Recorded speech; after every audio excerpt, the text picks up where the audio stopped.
गुरुर्ब्रह्मा गुरुर्विष्णु गुरुर्देवो महेश्वर गुरुः साक्षात् परब्रह्म तस्मै श्री गुरवे नमः।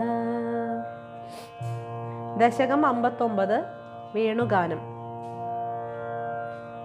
त्वद्वपुर्नवकलाय कोमलं प्रेमदोहनमशेषमोहनं ब्रह्मतत्त्वपरचिन्मुदात्मकं वीक्ष्य सम्मुहुरन्वहं स्त्रियः।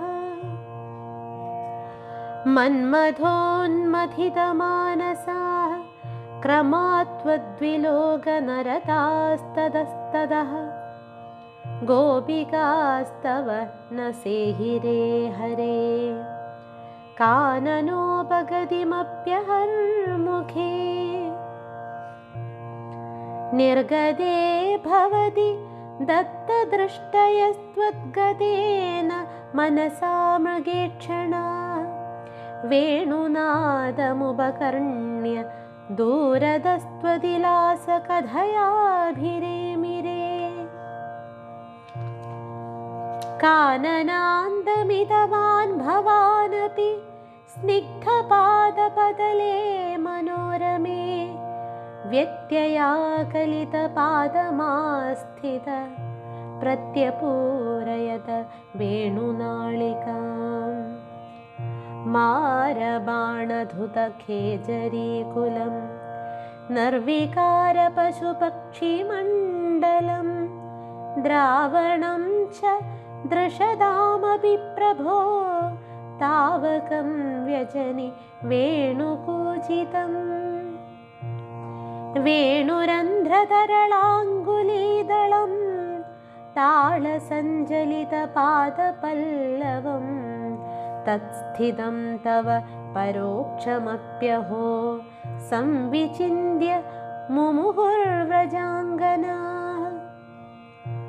निर्विशङ्गभवदङ्गदर्शिनी खेचरी खगमृगान् पशूनपि त्वत्पदप्रणयिकाननं च ता धन्यधन्यमिति नन्वमानयन् आपिबेयमधरामृतं कदा वेणुभुक्तरसशेषमेकदा दूरतो बत कृतं दुराशयेत्याकुला मुहुरिमाः समामुहन् प्रत्यहं च पुनरित्थमङ्गनाश्चित्तयोनिजनिदादनुग्रहात् बद्धरागविवशास्त्वयि प्रभो नित्यमापुरिह कृत्यमूढताम्